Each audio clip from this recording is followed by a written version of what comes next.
نورستان نام کے پرانی سلطنت میں سلطان فرخ حکمران تھا۔ اس کا محل شہر کے درمیان ایک چمکدار قلعہ تھا جس میں سونے کے دروازے، نقاشی، قیمتی پتھر اور شینڈلیئرز چمکتے تھے۔ محل کی شان دیکھ کر مسافر بھی رک کر حیران ہو جاتے تھے، مگر اس شان کے پیچھے اصل راز وہ لوگ تھے جو محنت کرتے تھے، جن کی قیمت دنیا کو نظر نہیں آتی تھی۔ انہی محنت کرنے والوں میں ایک غریب مگر ایماندار کاریگر تھا جس کا نام رفیق تھا۔ رفیق بچپن سے اناتھ تھا۔ اس کی ماں نے ہمیشہ کہا تھا کہ محنت کا صلہ ضرور ملتا ہے، مگر صبر اور ایمانداری کے ساتھ۔ ماں کے انتقال کے بعد رفیق نے پتھر تراشنا سیکھ لیا اور وہ ایسا کاریگر بن گیا کہ پتھر اس کے ہاتھوں میں تراش کر چمک اٹھتے۔ لوگ کہتے کہ سلطان کے محل کی دیواریں اگر چمک رہی ہیں تو اس میں رفیق کا ہاتھ ہے۔ لیکن خوب محنت کے باوجود نہ اس کا نام کبھی لیا گیا، نہ ہی اس کی قدر ہوئی۔ ایک دن محل کے وزیر کو نئے حصوں کی تعمیر کے لیے کاریگر چاہیے تھے اور رفیق بھی دربار کے باہر پہنچ گیا۔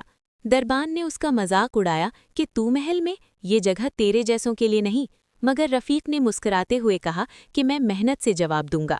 جب وزیر نے اس کا کام دیکھا تو وہ حیران رہ گیا اور اسے بادشاہ کے پاس لے جانے کا فیصلہ کیا۔ سلطان فروخ نے رفیق کو دیکھ کر کہا کہ اگر تو سچ میں اتنا قابل ہے تو تجھے ایک سخت امتحان سے گزرنا ہوگا۔ 7 دن میں محل کے اندھیرے حصے میں قیمتی پتھروں کو تراشنا ہوگا، بنا کسی مدد کے۔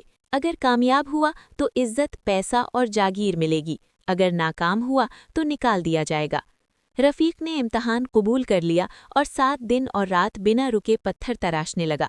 ہاتھ کٹ گئے، پیر زخمی ہو گئے، خون نکلا، تھکان حد سے زیادہ، لیکن اس نے راتوں کو سوتے ہوئے امیر لوگوں کی آوازوں سے بے پرواہ ہو کر محنت جاری رکھی۔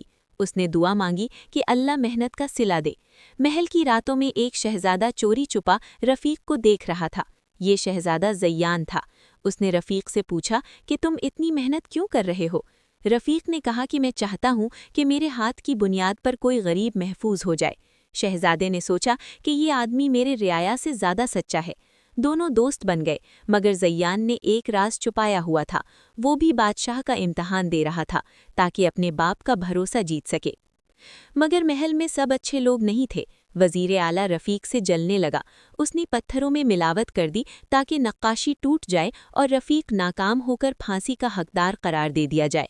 شہزادے نے سب دیکھ لیا مگر چپ رہا، کیونکہ وہ چاہتا تھا کہ رفیق اپنی محنت سے پرکھ جائے اور سچ اپنے وقت پر سامنے آئے۔ 7 دن گزر گئے اور دربار لگا۔ رفیق تھکا ہوا تھا مگر ناکام نہیں۔ ساری نقاشی دیکھ کر بادشاہ حیران رہ گیا۔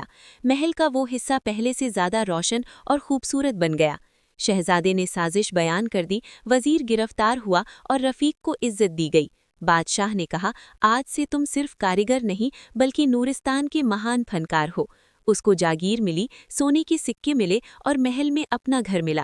شہزادے نے کہا کہ ہم دونوں مل کر سلطنت کو بہتر بنائیں گے۔